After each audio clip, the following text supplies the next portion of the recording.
ચાલો વાર્તા સાંભળવી છે ને.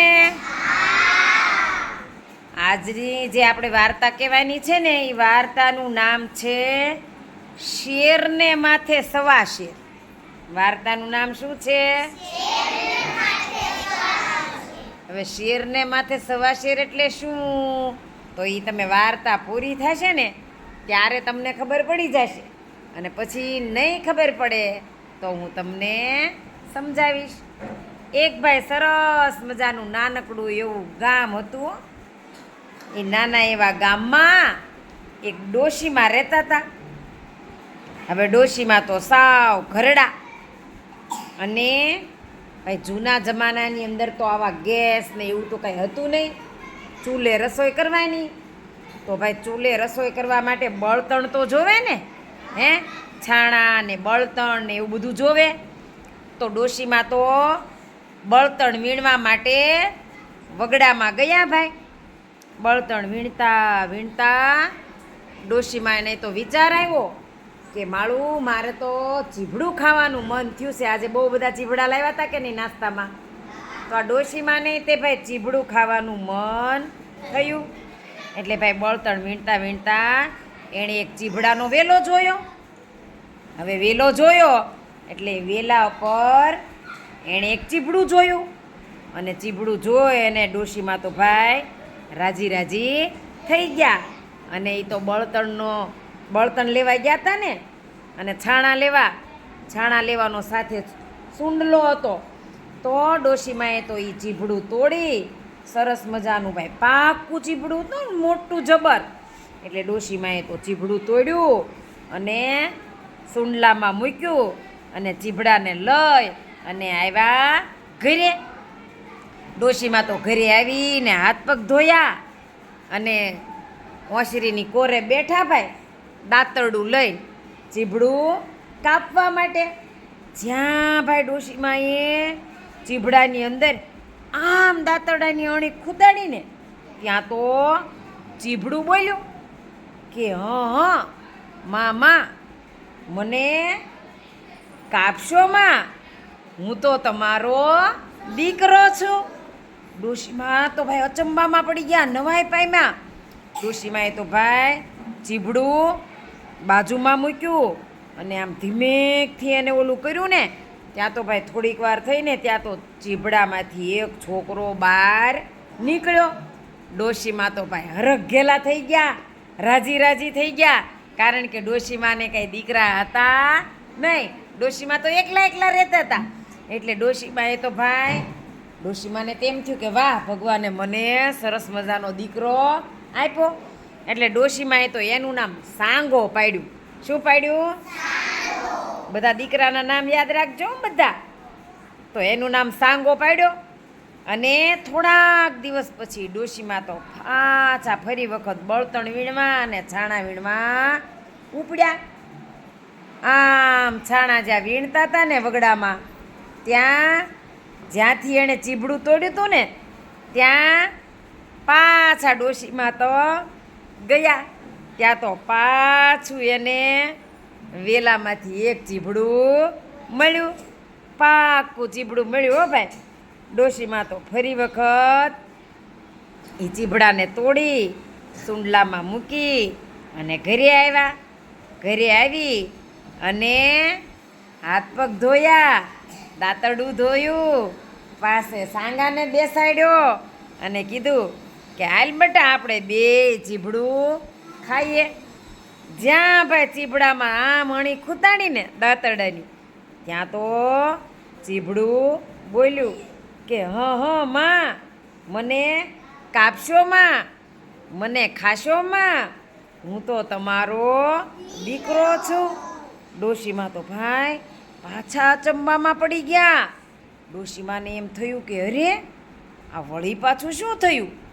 ત્યાં તો ડોશીમાએ થોડુંક છેટું આમ ચીભડાને મૂક્યું ને, ત્યાં તો એની અંદરથી સરસ મજાનું એક બીજું બાળક નીકળ્યું, એક બીજો છોકરો નીકળ્યો. ડોશીમાએ તો એનું નામ સરવણ પાડ્યું. શું પાડ્યું? સરવણ. ડોશીમાને કેટલા દીકરા થયા? 2, સાંગો અને સરવણ. ડોશીમાં તો વળી પાછા થોડાક દિવસ ગયા અને બળતણ વીણમાં ઉપડ્યા. ત્યાં તો પાછું પેલા વેલામાંથી સરસ મજાનું એક ચીભડું ડોશીમાને મળ્યું. ડોશીમાને એમ થયું કે વાહ, આ વખતે તો ચીભડું ખાવાનો કાંઈ મેળ જ પડતો નથી.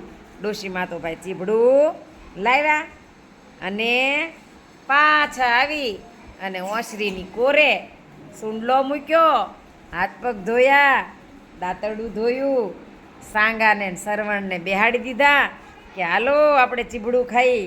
અને જ્યાં ડોશીમાં ચીભડાની અંદર આમ કરીને આમ દાંતરડાની અણી ખૂતાડવા ગયા ને ત્યાં તો ભાઈ ચીભડાને વાચા ફૂટી હો ભાઈ. અને અંદરથી ચીભડું બોલ્યું કે માં, મને કાપશો માં, મને ખાશો માં, હું તો તમારો દીકરો છું. ડોશીમાં તો પાછા ભાઈ અચંબામાં પડી ગયા અને ચીભડાને આમ બાજુમાં મૂક્યું ને ત્યાં તો થોડીક વાર થઈ ત્યાં તો એની અંદરથી એક છોકરો નીકળ્યો. ડોશીમાએ તો એનું નામ લાખો પાડ્યું.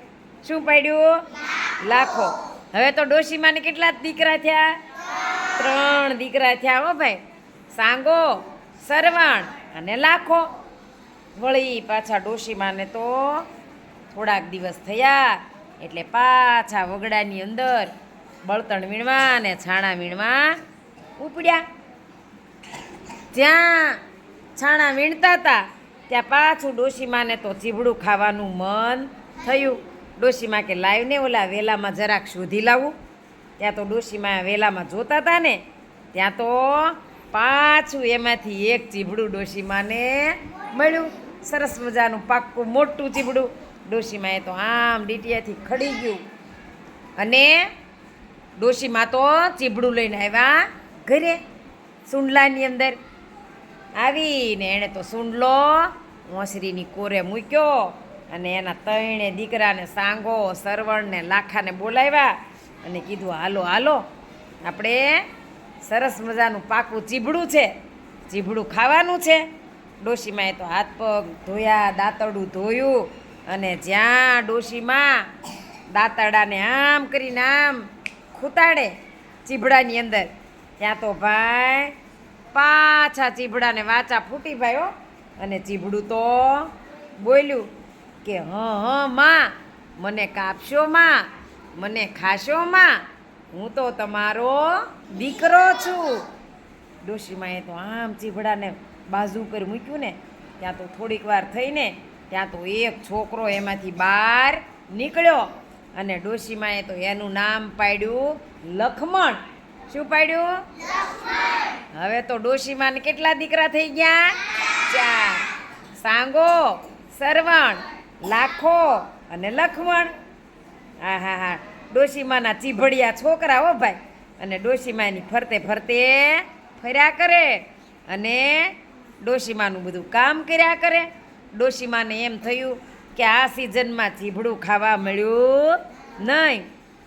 વળી થોડાક દિવસ પછી ડોશીમા તો વગડે ગયા બળતણ વીણવા અને છાણા વીણવા.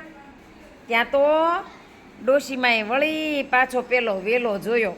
એ કે લાવીને જરાક વેલામાં નજર કરું, જો એકાદું ચીભડું હવે મળી જાય તો હું ને મારા 4 છોકરા ચીભડા ખાઈએ.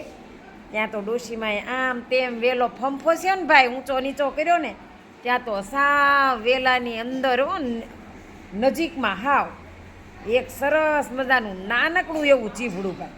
કેવડું ચીભડું?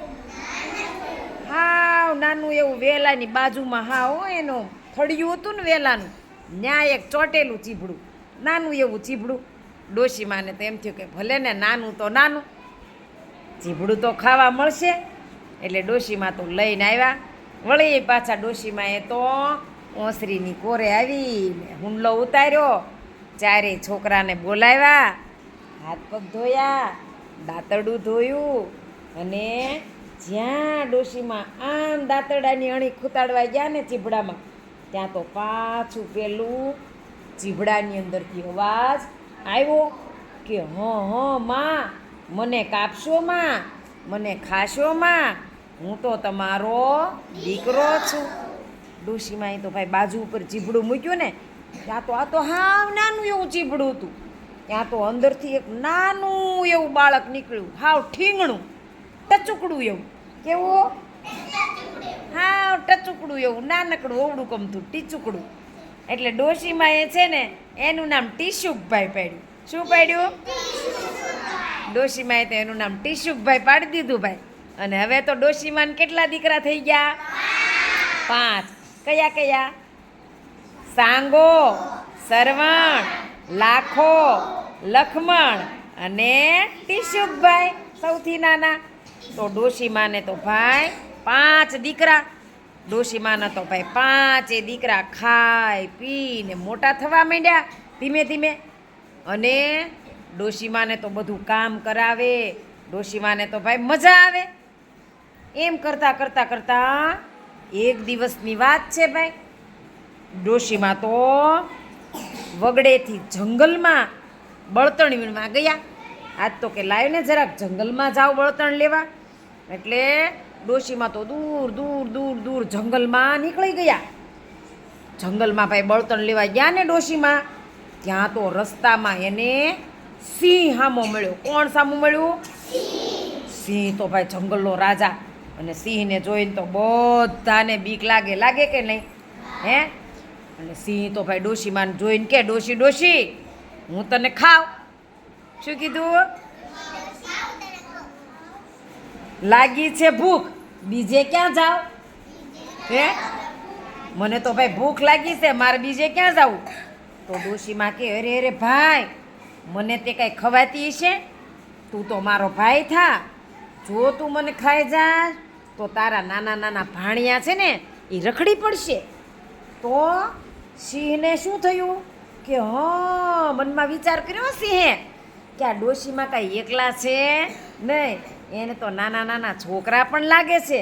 એટલે સિંહે વિચાર કર્યો કે આ ડોશીને એકલી ખાવાને બદલે આ બધાને ખાવાની વધારે મજા આવશે. અને નાના નાના ભાણિયા છે ને એ તો કોણા કોણા ખાવાની બહુ મજા આવશે. એટલે સિંહ તો ડોશીમાને કીધું, હો ભાઈ, એ કે ડોશીમા ડોશીમા તો તમે હવે મારા બેન થયા, તો હવે મારે તમારા ઘરે મારા ભાણિયાને મળવા આવવું પડશે. તો હું કાલ સાંજે મારા ભાણેજોને મળવા આવીશ. આમ ભાઈ સિંહે કીધું. તો ડોશીમા કે કાંઈ વાંધો નહીં, ઠીક છે એમ કહીને ડોશીમા તો જંગલમાંથી આવ્યા ઘરે. ડોશીમા આવ્યા ઘરે, પણ ડોશીમાને ક્યાંય શાંતિ નહીં, હો ભાઈ. આવીને એણે તો પોતાના 5 છોકરાને બોલાવ્યા અને બધી વાત કરી, હો કે ભાઈ જો આવી રીતે જંગલમાં મને સિંહ મળ્યો અને આજે તો હું સિંહને ખોટું બોલીને છેતરીને વહી આવીશું, પણ કાલ સિંહ આપણા ઘરે આવવાનો છે, એટલે આપણે તૈયારીમાં રહેવાનું છે. એટલે ડોશીમાએ તો એના છોકરાને સાવધાન કરી દીધા, હો ભાઈ, અગાઉ કહી દીધું એટલે સજાગ થઈ જાય ને છોકરા. હે કે કાલ સિંહ આવવાનો છે એટલે આપણે તૈયારી રહેવું પડે ને ભાઈ. તો બીજો દિવસ થયો એટલે બીજા દિવસે તો ભાઈ સિંહ આવ્યો. સિંહ આવ્યો એટલે ડોશીમાએ તો છોકરાને શીખવાડી દીધેલું હતું. એટલે કે ડોશીમાના 5 છોકરા હતા ને મામા આવ્યા કરતાકને દોડ્યા અને બધા ભાણિયા છે ને એ મામા સાથે બેઠા. સિંહ મામાએ તો બધા ભાણિયાના નામ પૂછ્યા, કે તારું નામ શું છે, તારું નામ શું છે, બધાના નામ પૂછ્યા. તો ઓલાએ કીધું મારું નામ સાંગો, મારું નામ સરવણ, આનું નામ લાખો, આ લખમણ અને આ નાના એવા ટીશુકભાઈ. અને ભાઈ ભાણિયાએ તો મામાની બહુ સારી સરભરા કરી, હો, બરાબરની આગતા સ્વાગતા કરી. પછી ભાણિયાએ તો મામાને કીધું ભાઈ કે મામા મામા અમને એક વાર્તા કહો ને. શું કીધું? તમને વાર્તા ગમે કે નહીં? હે? તો એણે કીધું કે ભાઈ મામા મામા અમને એક વાર્તા કહો ને. તો સિંહે તો કીધું કે હાલો એક વાર્તા તમને સંભળાવું. એટલે ભાઈ સિંહે તો છે ને એક કંડિકામાં ગાયું, ગીતમાં વાર્તા ગાય. તમે બધા સમજી જજો હું કીધું એ. સિંહે શું કીધું ખબર છે? પહેલા તે ખાશું સાંગો ને સરવણ, પછી તે ખાશું લાખો ને લખમણ, પછી તે ખાશું ટીશુકભાઈને, છેલ્લે ખાશું ડોહલી બાઈને. સિંહે હું કીધું સમજણ પડી? બધાને ખાઈ જવાની વાત કરી ભાઈ. હો, સિંહે તો પોતાની વાર્તા પૂરી કરીને પછી એના ભાણિયાને કીધું કે ભાણાભાઈ, હવે તમારો વારો વાર્તા કહેવાનો. હવે તમે વાર્તા કહો. તો ઓલા 5 છોકરા હતા ને એ કાંઈ ગાજા જાય એવા હતા નહીં. એણે કીધું સાંભળો મામા. તો હવે એને વાર્તા કહી. તો એણે કીધી ભાઈ હો વાર્તા કે હાથડા થોભશે સાંગો ને સરવણ, પગડા ઝાલશે લાખો ને લખમણ, દીવડો થોભશે ડોહલી બાઈને, ટીશુકભાઈ તો માથડા કાપશે. એણે શું ગાયું ભાઈ? કે ભાઈ સાંગો ને સરવણ પગ થોભશે, લાખો ને લખમણ હાથ થોભશે. એટલે હાથ અને પગ, એટલે સિંહને તો 4 પગ જ હોય, પણ પેલા 2 પગ હાથ ને બીજા 2 પગ પગ એમ ગણવાનું. એટલે શું કીધું ભાઈ કે હાથ છે એ સાંગો ને સરવણ થોભશે એટલે ઝાલી રાખશે, એટલે આમ થોભી લેશે. અને પગ ઝાલશે લાખો ને લખમણ, અને માથું કોણ કાપશે? ટીશુકભાઈ. પણ ને હંસવાળું જોવે ને એટલે ડોશીમાં આમ દીવડો થોભી રાખશે. પહેલાંના જમાનામાં લાઇટ હતી નહીં, એટલે દીવડો કોણ ઝાલશે? ડોશીમાં. હવે આ સાંભળી અને સિંહ સમજી ગયો. સિંહના મનમાં ભાઈ ફાળ પડી. હો, એ તો એકદમ ડરી ગયો, ગભરાઈ ગયો કે હવે મારે શું કરવું. એટલે ભાઈ સિંહ તો ભાઈ ડરી અને ડોશીમાને સિંહે કીધું કે સિંહે કીધું ભાઈ કે હું તમારો ભાઈ છું અને તમે મારા બેન છો, ભાણેજો છે. આ બધા આ 5 મારા ભાણેજડા છે. કોણ છે? હે? તો હું એને ખાસ નહીં. તો ડોશીમાં એ ભાઈ કીધું કે તમે તો મારા ભાઈ છો અને આ તમારા ભાણેજડા છે, એ કાંઈ તમને મારશે થોડા? તમારે ખુશીથી અમારા ઘરે અમારી સાથે રહ્યો. પછી તો ભાઈ ઓલા 5 ચીભડિયા છોકરા હતા ને એણે અને સિંહ મામાએ બધાય ભેગા થઈને એક ગીતડું ગાયું, એક વાર્તા ગાય. શું ગાય? હાથડા મિલાવશે સાંગો ને સરવણ, પગડા દબાવશે લાખો ને લખમણ, માથું તે ઓળશે ટીશુકભાઈ રે, રોટલા ખવડાવશે ડોહલી બાઈ રે. એટલે કે સાંગો ને સરવણ છે એ આમ હાથ મિલાવશે. આપણે કોઈ આવે તો આમાં રામ રામ મળીએ કે નહીં? હે? પછી વડીલોના પગ દબાવવાના હોય કે નહીં? હે? તો લાખો ને લખમણ પગ દબાવશે અને માથું કોણ ઓળશે? ટીશુકભાઈ. અને ડોશીમાં શું કરશે? રોટલા ઘડશે. હવે આ વાત સાંભળી અને સિંહભાઈ તો ભાઈ આનંદમાં આવી ગયા. હો, અને સિંહભાઈ અને ડોશીમાં અને એના 5 દીકરા બધા શાંતિથી અને સુખેથી રહેવા લાગ્યા. ખાધું પીધું ને મોજ કરી. તો સમજણ પડી શેરના માથે સવા શેર કેમ? સિંહ તો કેટલો શક્તિશાળી હોય, તો એનું માથું ભાંગે એવા હતા ને આ 5 ચીભડિયા છોકરા, એની માથે રાત્રે એવા હતા કે નહીં? એટલા માટે શેરની માથે સવા શેર. યાદ રહી ગયું? ચાલો.